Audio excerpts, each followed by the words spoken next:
Hi, I'm Billy Keels, the host of the Going Long podcast. Every week, I'm going to be here interviewing the absolute best in the business as it relates to real asset investing, as well as real Main Street investors. We're going to be having conversations where you can listen in, and that's going to help you to continue on your path to education so that you feel much more comfortable as well as confident in investing long distance. So make sure that you go ahead and subscribe to the channel. Make sure that you're liking it as well, because that way you can get every single episode as soon as it comes out. And by the way, don't forget to leave today's episode a 5-star review. Let's go ahead and listen to today's conversation. Welcome to the Going Long podcast, where we're back once again to continue to help to educate you so that you feel much more comfortable as well as confident investing beyond your backyard. I'm your host, Billy Keels.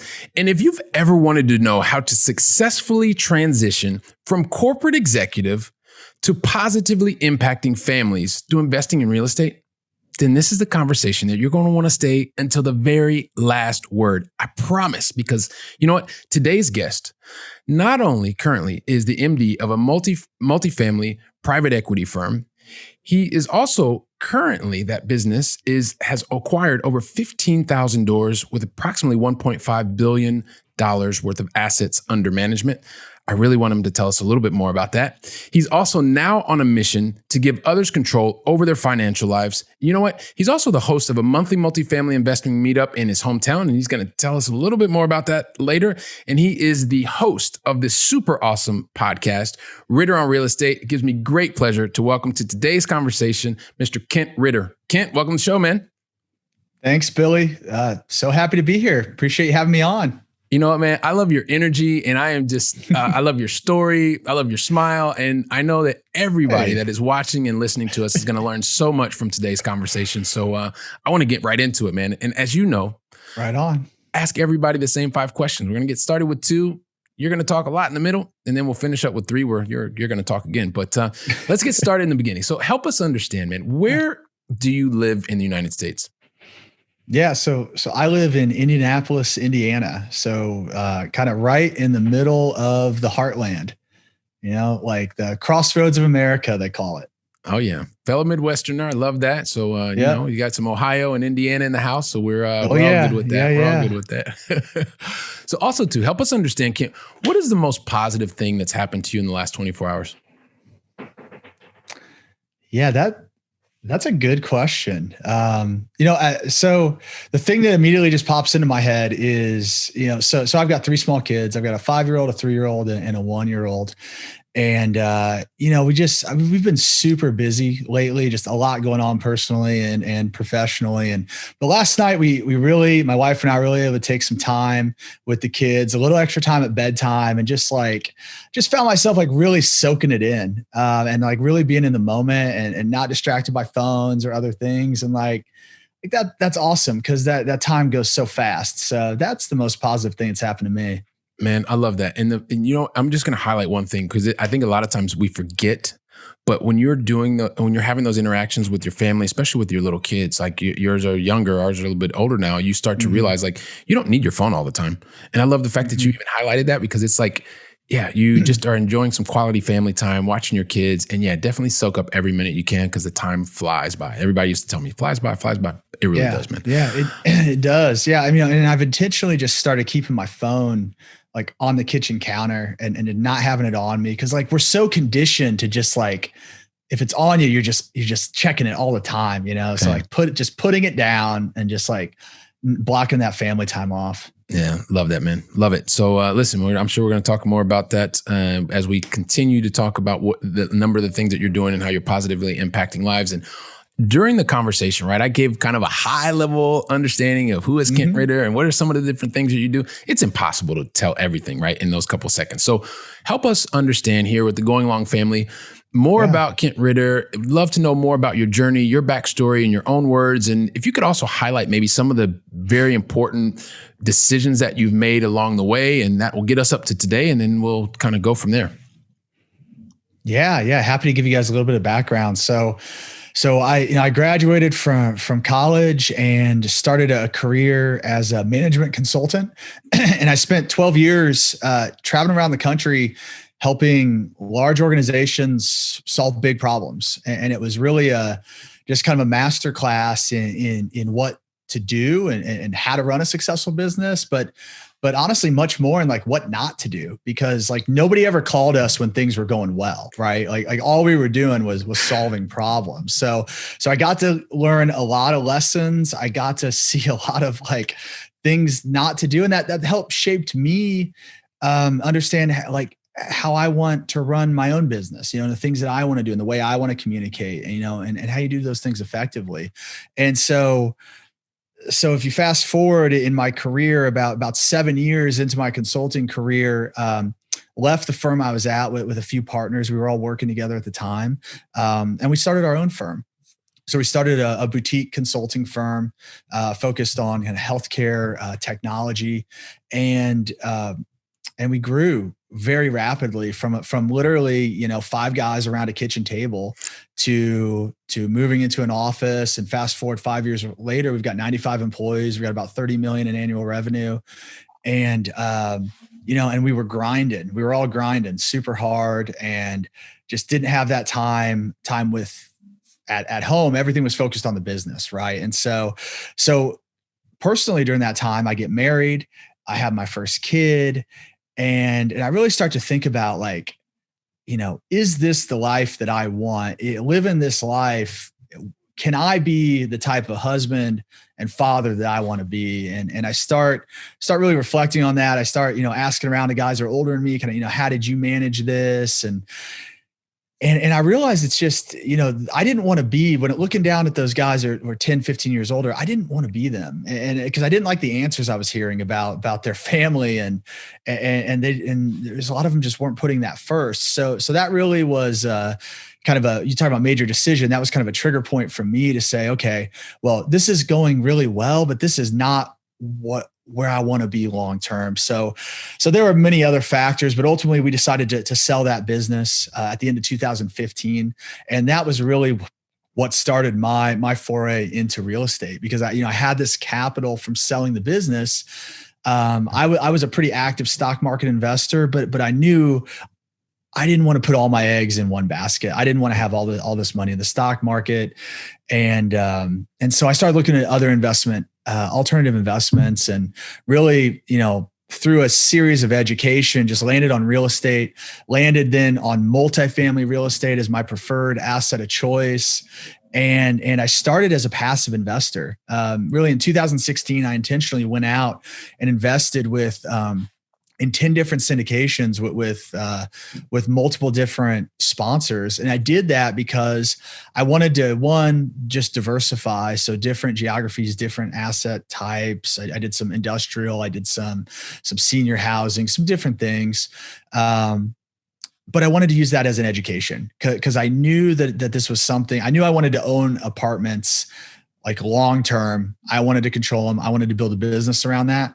But I was self-aware enough to know that there was a lot I didn't know. And there was probably a hell of a lot that I didn't even know I didn't know. Right. So starting out as a passive investor, I felt that was a great way to kind of get that next level of education. So I did that from about 2016 to 2019, investing in different syndications. And then in 2019, I felt like I was just getting really confident with what I knew.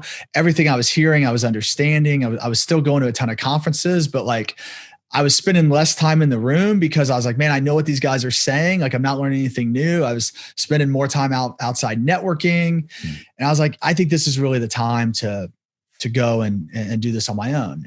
And because I think a lot of the skills I have would apply really well. So through a partnership, completed our first syndication acquisition, at least in 2019. And then, through that whole period of time, one of the first groups I invested with was a group named Burge and Held, which is where I'm a partner and managing director today. And so from 2016 to 2020, really built that relationship, built a great mentor relationship with one of their principals. And after seeing the success that I've had on my own, he asked me to come on board and really execute a strategy for them that they felt there was a lot of value in, but they just didn't have the management capacity to do. I mean, that's what he said to me. He said, look, there's huge value here if we can execute this, but I just don't have any more management capacity in my head. I'm running all this over here. So if you can come and do this independently, you can build off our platform. And my thought was, okay, in doing that, I want to grow, to 10x of what I could do on my own. And so that was kind of the vision. So in early 2020, I joined up with Burge and Held, and we've acquired three deals in 2020. And just really building out the platform there and executing kind of one strategy under their umbrella. Wow, man. So there's so many different great nuggets that we can pull from that, right? And I just, at the top of my mind, thinking 2020, when a lot of people kind of had their head in the sand, you all were out looking to add value and brought in three different, acquisitions, which means that you're positively impacting the communities where you are acquiring these assets, right? And you talked about the 2015 and what happened between 2015 and 2019 and passively investing, getting the education up and moving. And probably a lot of people heard something, and I just want to go back there because it's there's so many people that are listening to us. They're on the treadmill, they're driving in their cars right now, or they're cooking dinner. And you mentioned that you'd been watching people, if we go back to your consultancy days, that were more senior than you. That they had already been on the road that you were potentially going to go down. And you said that you didn't like the responses that you were receiving from them, which kind of started making things happen in your mind. Would you share some of the different kind of responses that you were receiving from those people that were higher up in the organization, but you started realizing, I don't really know if this is what I really want, because these types of responses made my head kind of. Yeah. So I reached out to like the head of our whole practice at the old company that I was at, and talked to him and his response. I was like, how do you manage family and being on the road all the time? And his response was, well, my kids don't really want me around that much anyway. I was like, oh, okay. All right. And then so that was one that like really just stuck out with me. Others was just looking at the lifestyle, and it was multiple marriages, divorced, a lot of the older, one thing that really stuck with me when I was coming up as a consultant, it was like the people that even had kids at that time and were still traveling, because we traveled Monday through Thursday every week. You were gone. Yep. They viewed the week like as their weekend.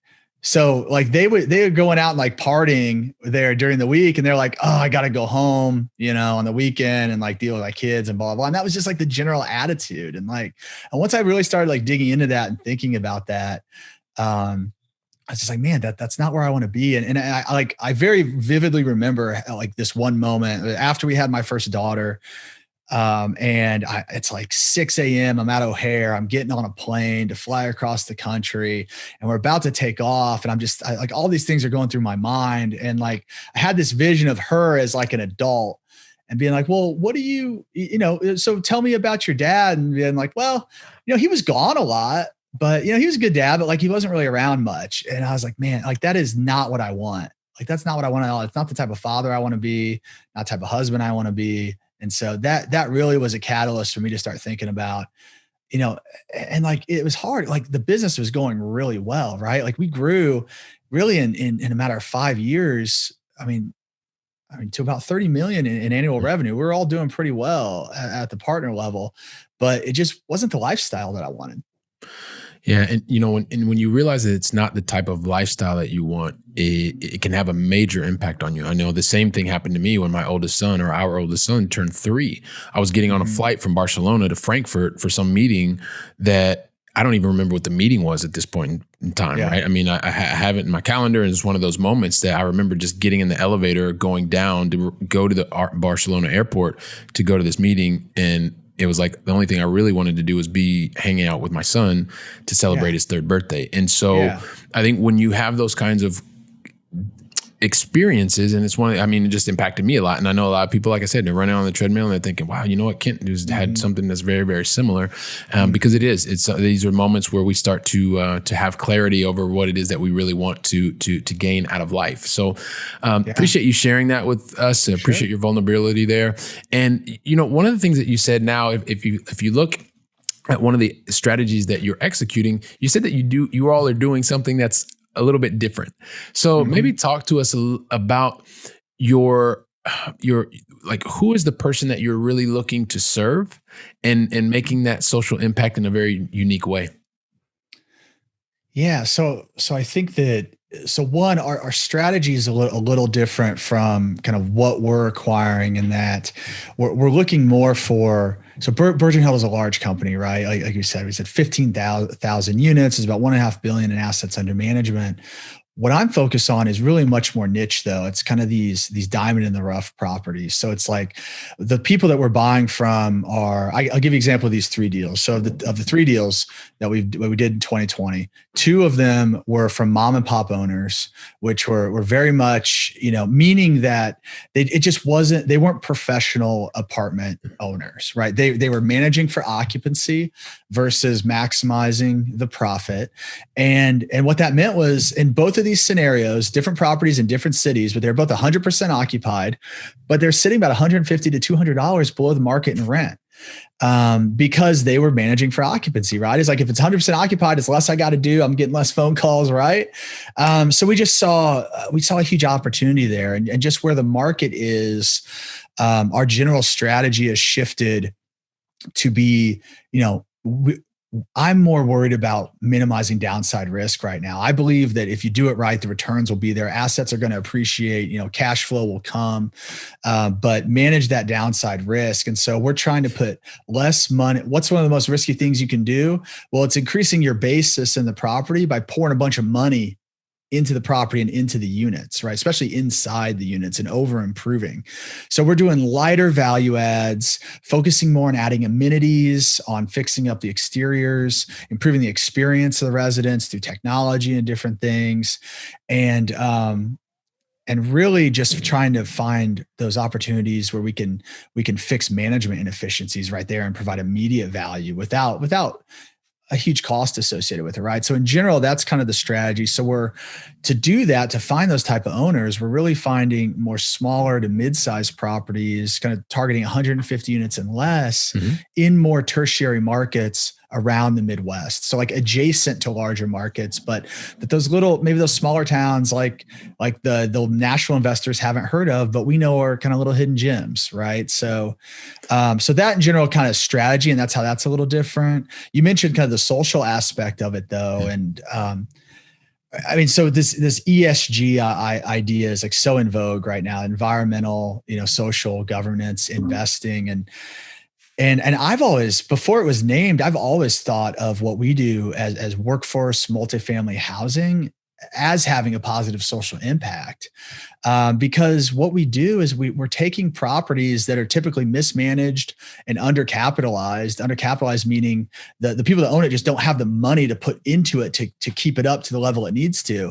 When you're talking about this, C class especially, but even some of this older B class. And so what we're doing is we're coming in, we're creating a situation where we're modernizing the property. We're creating a safer environment. So we want to have modern, safe, affordable housing, right? And in doing that, we're making sure that we're maintaining a level of affordability for that tenant. And so we're very interested in how much of their income are they spending on rent, making sure that they're not too rent burdened, and making sure that even after we come in and do our improvements, there's still a level of affordability there for those residents as we do that. So I think it is a social service to kind of fix these properties up, make sure we're taking care of deferred maintenance, making sure we're like, often like we take over these properties and there's a laundry list of maintenance requests that just haven't been done by the previous owner. And so we're typically, like the past two, we would come in and we're knocking out 20, 30 maintenance requests in the first week. And it just totally changes, I think, the dynamic on the property when the residents start to see that, like, wow, these people care. They're actually going to take care of, the things that we're asking for. They're going to get my microwave fixed. They're going to, do all this and that, fix my toilet. It goes a long way. Yeah, no, and I love how you break that down and you talk about not just the things that you are that you have a specific approach that you're going in, but you also want to make sure that you are having a positive impact, right? And one of the things that you just mentioned, and I think it'd be great for you to maybe give a little bit of an example, because you said that you don't want them to be rent burdened, and I know that you follow a specific kind of way to do that, but that may be a new concept for a lot of the Going Long family. So when you talk about that, how are you helping people when you say so they're not rent burdened? What does that mean? Yeah. So Housing and Urban Development, HUD, in the US, kind of oversees, well, housing and urban development. They kind of keep track of all housing and apartments and all this. And so they define someone as rent burdened if they're spending more than 30% of their income toward their rent, right? So more than 30% of what they're bringing in is going back out in rent. And so we look at that metric very closely on all of our acquisitions. So especially through COVID times and employment rates are up and people are having hardships, especially in the workforce community, right? I mean, it hit harder. Folks that have hospitality and retail jobs and things like that, which are the people that live in our apartments. So we look very closely at that. And we like to, our entire portfolio is somewhere in the low 20s, 21, 22% of what people are paying toward their rent. And our average rent in our portfolio is about $800 a month. So what we do when we're going to acquire is we look very closely at that rent to income ratio. And we want to make sure that even after we do the improvements that we're going to do, and therefore need to raise the rent to a certain extent to realize the value, that there's still a nice cushion under that 30%. So we're still in that low 20s to mid 20 range of what they're spending on rent, and meaning there's a nice cushion there for affordability. Okay, perfect. I love you give us that specific example, give us the foundation with the with HUD, and then really helping us to understand when you talk about that rent affordability is or not being rent burden. It's really, you're talking about it roughly in 30% or below, which is fantastic. It sounds like you're doing that to an amazing level. Now, you mentioned something that my ears just went boop, boop, boop, boop, boop, boop. We love this. We love this. When you start talking about multiple locations, right? Because one of the things, as you know, Kent, I live in Barcelona. I invest exclusively in the United States. So this whole concept of going long and going beyond your backyard is something that's great. And so, but I'm always curious, like, all of the books tell us that we just need to invest in our backyard, right? Yeah. And as I go out and I meet more and more successful investors, especially if it's on the syndication side of things, maybe if you're just operating, that's completely different. But help us to understand, like, why in the world would you even consider looking at other markets that may be in a couple of hours away because they're not right in your backyard? Yeah. I mean, well, I guess, so I live in Indianapolis, which does happen to be a great multifamily market. But for some, your backyard just might not be the best place to invest, right? I mean, if you're in a place where properties are very expensive, like if you live in an urban area, if you live in a place where landlord and tenant laws, favor tenants to the detriment of landlords, it may not be a place that makes sense to invest. There may be other places that make more sense and might even be easier, right? And so me in Indianapolis is a great market, but what we recognize is there's a lot of other great markets as well, and we want to be a part of that. And part of that is geographic diversity, right? I mean, in everything that I do in my personal investments, I want to be diversified. It's the same way with properties, right? So we have properties in multiple cities. Burgeon Health has properties in 10 states throughout the U.S., West, Midwest, Southeast.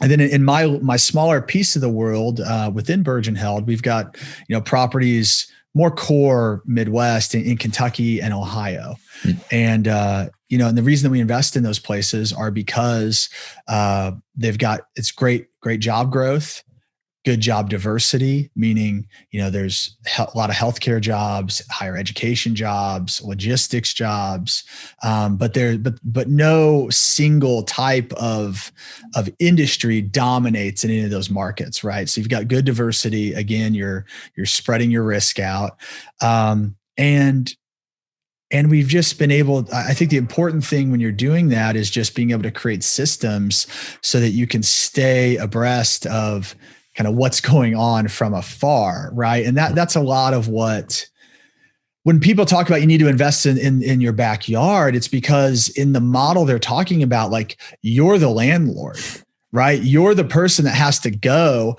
if there's a problem and fix the toilet, or call the plumber and fix the toilet at 2 a.m., right? You're the person that has to go show the unit to the prospective tenant.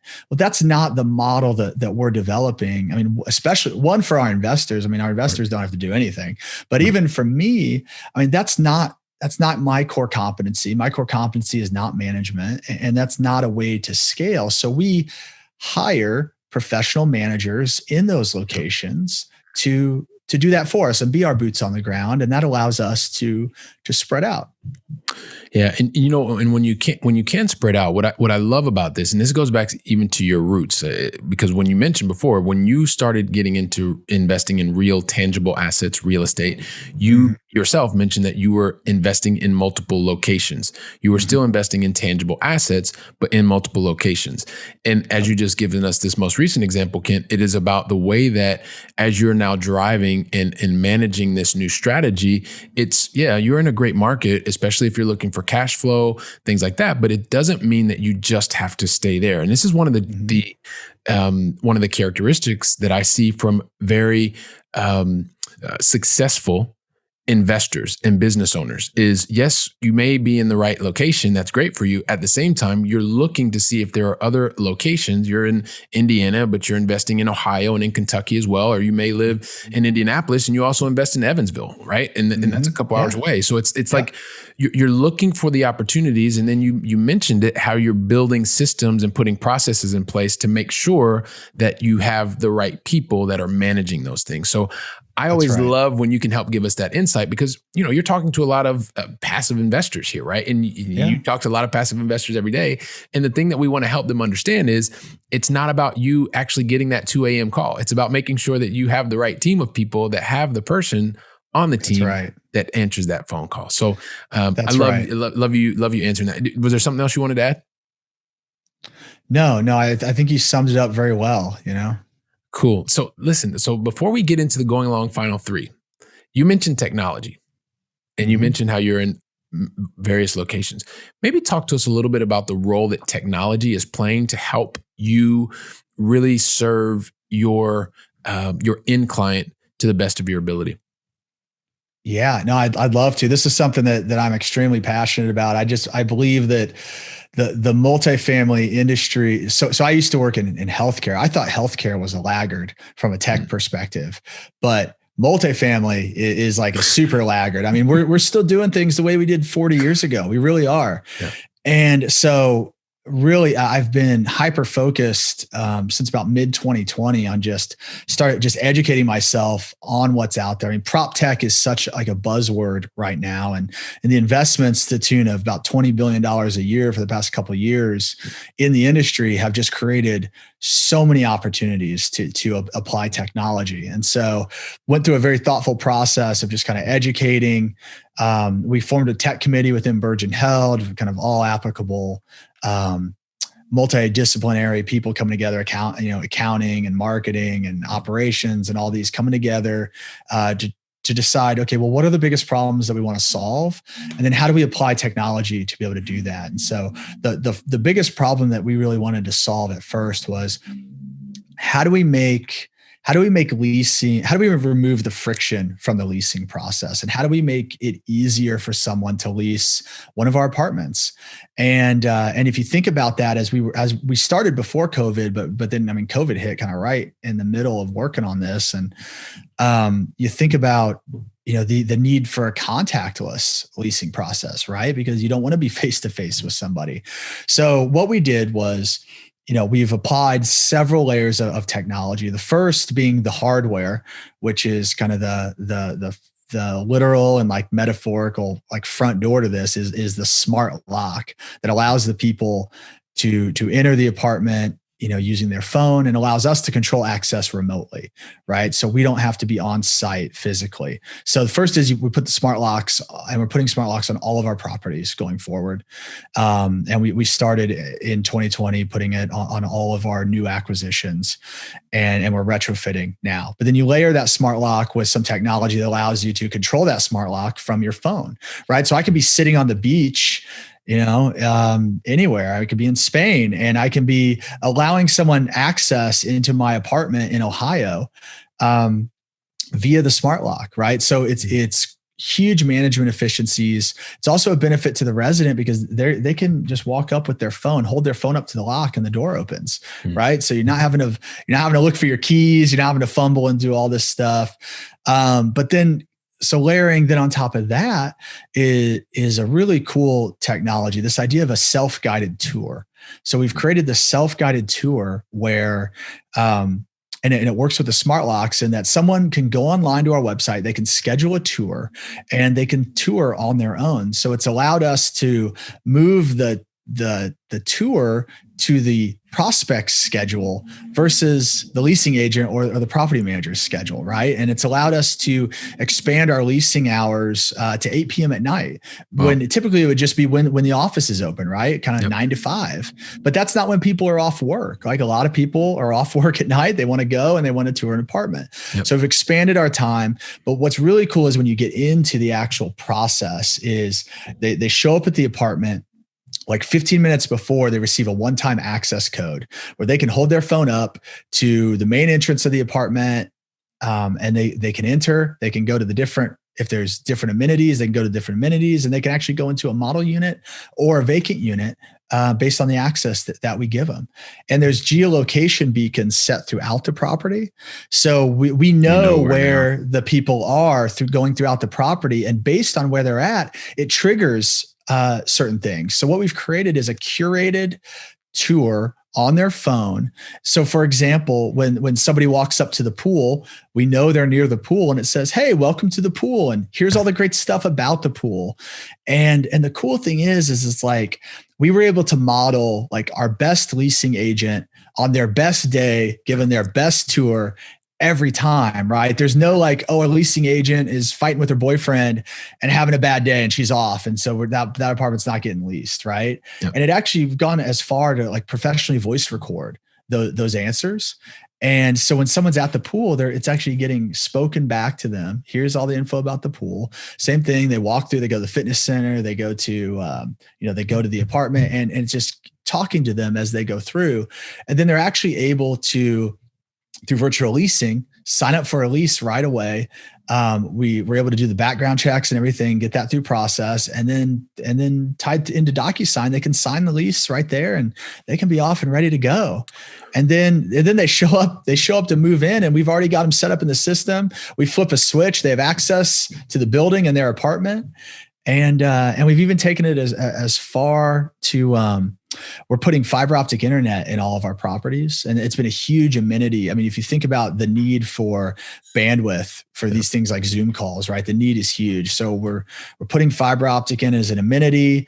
What that also allows us to do is, because we become their internet service provider, is they move in, we flip another switch, and their internet's live and they're ready to go. And they don't have to deal with the cable company. So just trying to make this whole process as easy as possible for people. So the thing that was going on in my mind, I was thinking, okay, the Flintstones, and you've gone from the Flintstones to the Jetsons like overnight using technology, which I think is phenomenal. No, and I love that example, and how, because ultimately what you're doing is you're allowing technology to enhance the experience of a prospect all the way through to potential new resident, right? Slash tenant. So I think that is just this amazing example of how you're leveraging one aspect of technology to improve the overall experience.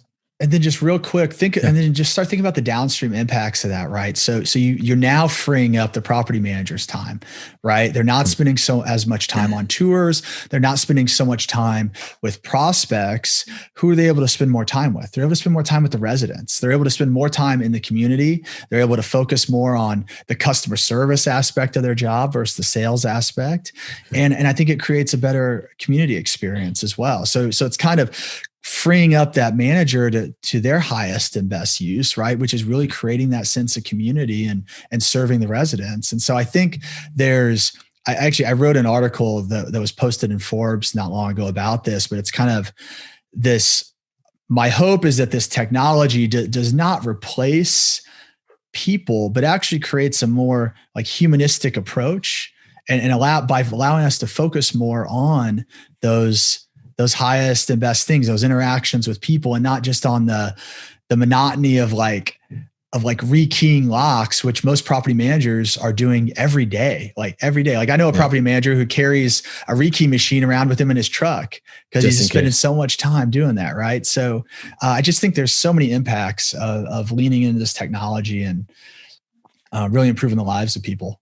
Yeah. And it definitely can. And people are always going to be needed for high value services. So that is one of the things that we definitely have in common. So, you know what? I want to keep talking to you and asking you things, but we've got to get to the going long final three, Kent. And the thing is, I never ask, because this is like a lightning fast round, going long final three, but I don't ever ask anyone the going long final three unless they tell me, or that means you tell me that you're ready for me to ask. So are you ready? I'm ready. I knew you would be, man.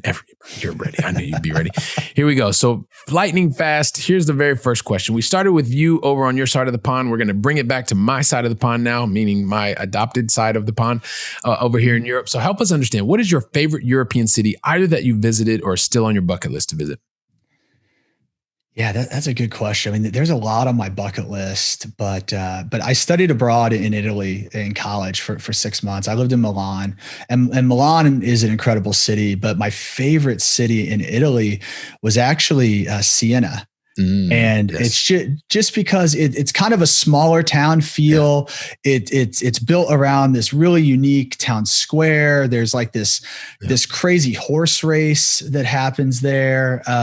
Just a really, it felt like just going back in time to like the Renaissance, and being able to walk around. And so I just fell in love with that city. I thought it was really cool.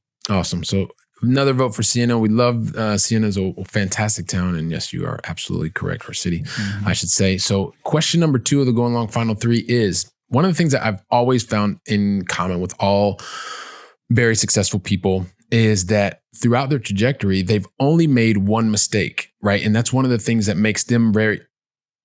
Oh, okay. I get that wrong like every single time, Kent. Like literally every time I get it wrong, I was like, man, I made more than one mistake. So so here's the thing, right?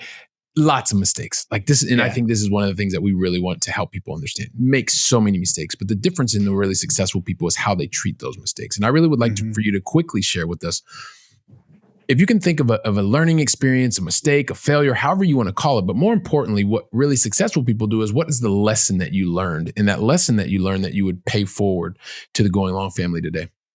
Yeah, I know. Absolutely. One of the best lessons I've learned in the past year. So we're at about a year. So April 30th will be a year. So man, just 9 days from now of the anniversary for when I started my own podcast, Ritter on Real Estate.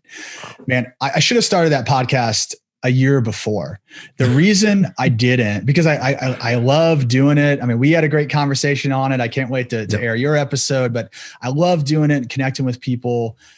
The reason I didn't start a year earlier, which is when I really had the idea, was fear and limiting beliefs, if I'm going to be honest, right? Because I was worried about putting myself out there. I was like, well, what do I have to share? What value can I bring? Who's going to listen to me? All these things going around, this track going around in my own head.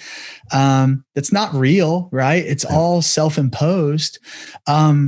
But you said something to me when you were on my show. You said you're a recovering perfectionist, and I totally relate to that because that was a lot of it. It was like, man, like I don't want to do this show, and I don't want it to suck, like so I had to get over that, right? And it took me about a year, and just talking with some really smart people to help me get over that. And once I did, my podcast in the past year has opened up so many opportunities for me. I've met so many amazing people. My network has grown exponentially. It's been so fun. But so that all being said, my tip is like, just get started and just improve through iteration, improve everyone, just get a little bit better. Don't worry about being perfect from the start. But that's the only way that you're ever gonna get there, is like, you just got to get started. I love that, man. So just get started. And yes, it was, we had a great conversation on your podcast, and it is one of those things you just got to get out there and get started. So awesome. Mm-hmm. Appreciate that. And lastly, thing is, Kent, and I know you love doing this, you want to help everybody make sure that they're consistently feeding their brain and improving their knowledge. So what book would you recommend to the Going Long family? Yeah, I'm actually, so I read quite a bit. I think it's like the best way to just stay sharp. And a book I'm reading right now is called Think Again, and it's by a guy named Adam Grant. And I was actually just reading it yesterday, and there's just, so the whole premise of the book is about that your beliefs are not who you are and are not like core to your being, like beliefs, whether politics or just, other stuff. And, but often that's how people hold those. And he's like, you wouldn't use a technology today that existed 30 years ago. Why are you holding on to beliefs that you created 30 years ago, right? Because you know more now than you knew then. So therefore your ideas should change, right? So it's just the idea about not being married to these ideas. And there was a really powerful quote from Ray Dalio in it that I just read yesterday. And it was like, so he interviewed Ray Dalio and he said, like every year I want to be able to look back and say, man, I was really stupid a year ago, and he said, if you can't, then you haven't learned much in the last year. Right. So if you're still thinking about things the same way today as you were a year ago, you're not improving, you're not learning, you're not reassessing. And so this idea of just constantly kind of just questioning, what you believe, what you hold as truths, right? Are they really? And adjusting your point of view based on the information that you're getting every day, because you're constantly learning. Man, constantly learning. I absolutely love that. And to be able to, have a focus on the book, Think Again, and we'll make sure that we include that in the show notes as well, Kent. So, man, I'm just going back through thinking about the very first thing that we talked about, and you're talking about solving problems, right? And you were doing that on a consultancy basis, and then you and 4 other people got together, and you ended up hiring 95 people and built this business at $30 million in revenue that was going on. And then you decided, hey, look, after a while, you wanted to kind of do something else. You pivoted, you found real estate, you passively invested with other people, you got your lay of the land. You were doing that in different types of assets within different locations. And then you've had this opportunity to be a partner and a managing director, right, at Burge & Held, and you're continuing to positively impact lives within your organization, because you're talking about over 15,000 doors and $1.5 billion assets under management across the firm, and being able to positively impact others. And you even talk to us about how you're using technology to be able to do that, right? And so, I know that I love talking to you. I know we just recently spoke, and we're speaking now, and I know we're going to speak in the future, but all the people in the Going Long family are probably thinking to themselves, Billy, this dude is awesome. I got to get in touch with him. How can I find out more about Kent, what he's doing, where they're doing in the different locations? So help us understand, Kent, what is the best way for the Going Long family to get in touch with you, find out more about you, and learn what different types of things that you're doing? Yeah, well, I appreciate you saying all that, Billy. And I'm a pretty easy guy to get a hold of. You can find me at kentritter.com. I mean, that's kind of my home base. You can access my podcast there, which is Ritter on Real Estate. You can also find it anywhere else you listen to podcasts. Our tagline on the show is passively investing like a pro, because we're talking to the pros that teach you how to invest like a pro. And if you go to the website, the other thing I have going right now is I've taken some of the questions, the answers I've received over the first 40 episodes and aggregated them into a little document for everybody. It's the top 4 things you should be looking for in a syndicator before you invest. And if you go there to the website and sign up, you'll get that document. And hopefully that'll help people think about what to look for in a sponsor, and therefore avoid some mistakes that are pretty common when you start out as a newbie investor. All right. Fantastic. So kentritter.com, go over there to pick up his list. And also he's got this really cool video of how they implement this like rapid strategy where you can see how they literally go through and turn a unit in 8 hours. Like, it's awesome. So everybody go over to kentritter.com, check it out, take him up on what he said, and get in touch with Kent and his team. And also too, you can check him out over at Ritter on Real Estate, as he mentioned before. So Kent, man, from the bottom of my heart, I just want to say thank you very much for investing your time with me and the entire Going Long family, man. It's been awesome. Thank you. Absolutely. Thank you, Billy, and appreciate you having me on. Yeah, it's my pleasure. And if you'll allow me just a couple of the last words to the Going Long family. Listen, once again, appreciate you joining Kent and I here today. It's been awesome. Kent has left so much value for you. I know you're probably trying to pick things up. And look, you have a unique opportunity. Share today's episode with at least 2 to 3 other people.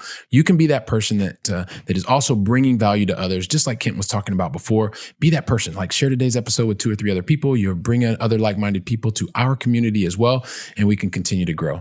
At the same time, Kent and I would both love to know what you thought about today's conversation. So feel free to leave an honest review, like an honest review. You all know that I go through every single one of them. So we're all constantly doing things that are going to make the show better, understand what you liked, understand what you want to hear about more in the future. Just ask that you take a couple seconds to leave an honest review, especially if you've received value from the show. So, and with that, look, I'm really looking forward to welcoming you back on the very next episode. And until then, go out and make it a great day. And thank you very much. Wow, don't you love hearing from top-notch experts in the field? You know, when I was getting started, I really wish that I would have had access to such experts. And even more, I wish they would have given me like a really simple list of things to follow so that I could have gotten to my goals much faster and been much happier even sooner. So that's why I've created for you the 7 things that you should avoid in order to be successful in long-distance investing. And you can pick that up really easily by going to billykeels.com/7 things to avoid. And also, if you liked today's episode, don't forget to leave a 5-star review. I'm looking forward to seeing you on our very next episode, so go out and make it a great day.